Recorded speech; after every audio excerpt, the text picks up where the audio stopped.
विधान बनाउनुहोस् अनि अगाडि गएर त्यसलाई हामीले दण्ड दिन जसो अगाडि गयो भने होइन। तर अहिले चाहिँ हामी चुलाको बारेमा चाहिँ मैले के हेरेको छु भने पढाइको छोरो भएर हामी दमै कामी क्षेत्रीय बाहुन हामी एउटै मान्छौँ नि, तर चुलामा चाहिँ घुल्दैनौँ क्या हामीले, पस्दै पस्दैन, न दमै पस्छ न बाहुन पस्छ, हाम्रो चुला पस्दैन नि। तर तपाईँ हामी रदुङ मिसा भन्छ क्या हामीलाई, रदुङ मिसाको सबै एउटै हुन्छ क्या। काठमाडौँमा भरिको राईहरूको मात्रै एउटै चुला बसेपछि यहाँ हामीले हाम्रो त अहिले किन भन्दाखेरि हाम्रो त मसिनो भएको नाताले अलग अलग अलग अलग एकैपल्ट बनाएर राखेको छौँ। अब कुटुम्बको बारेमा सायद कति हामीलाई थाहा छ छैन, यो टर्मलाई म कुरा राख्छु। 3टा चुला हुन्छ नि, चुलाको नाम के थाहा छ भनेर 3टा चुलाको नाम भन्नुहोस् त। पातलुङ, मामालुङ र रमिलुङ। रमिलुङ भनेको के भनेको? रमिलुङ भनेको चाहिँ अब छरछिमेकी इष्टमित्रलाई मामालुङ भनेको आफ्नो आफन्त जालुङहरूलाई जनाउने होइन, मामागाउँले मामालुङ होइन। अब तपाईँले भनेको र मैले भन्नु अलिक फरक पर्छ है।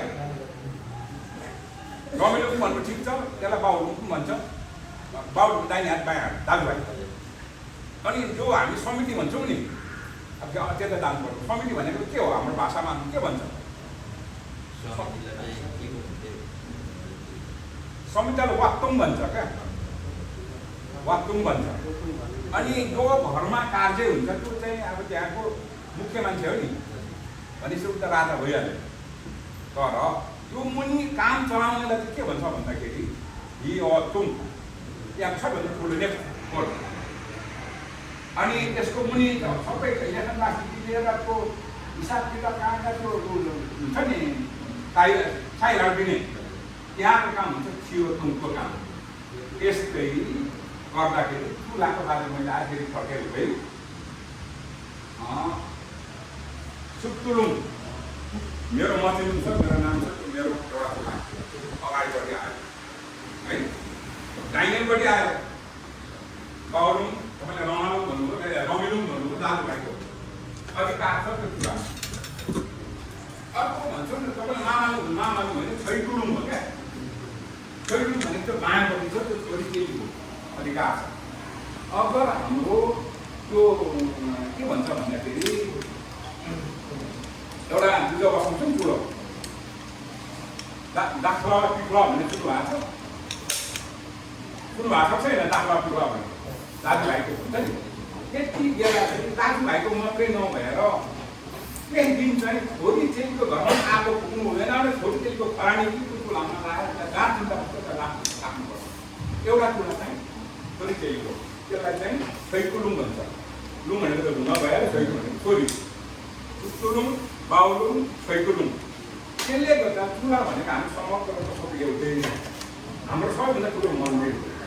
तर होइन हिजो कसैले अन्य त सुन्नु हुँदैन, कसैले गराउनु हुँदैन, यो गर्नु थाल्यो भन्यो भने चाहिँ त्यो हामीलाई भित्र अटोमेटिक त्यो क्वालिटी दिन्छ, त्यहाँ बिरामी हुन्छ। अब तपाईँलाई भने गर्दाखेरिमा अहिले म यहाँ छु, तपाईँ कतिलाई थाहा छ घरमा चुला त सबै कुरो भएको छ नि।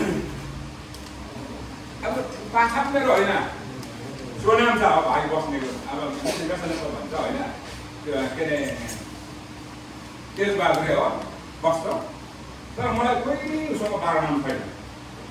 त्यो मेरो आत्माले मानिरहेको छ, त्यसको दुःख दिएको छैन। अब ऊ सोनाम छ, म बाँडा है। त्यसले गर्दाखेरि हामीले त्यतातिर अनि अर्को कुरो सचेतन त कसरी हुनु पर्यो भने आउनेवालाको तपाईँ हामी आज त 12-15 जना मात्रै छौँ, तर 12-15 1 2 2 भनेको 15 30 हुन्छ। हामीले आउनेवाला चाहिँ बाँडाका नाम लाग्ने बित्तिकै चाहिँ छोराछोरीहरू बाबामाथि के हुँदैछ भने सचेत गराउने तपाईँ हाम्रो म छोराछोरीलाई भनेको त्यसले गरेर भनेको त्यसले गर्दा सामेर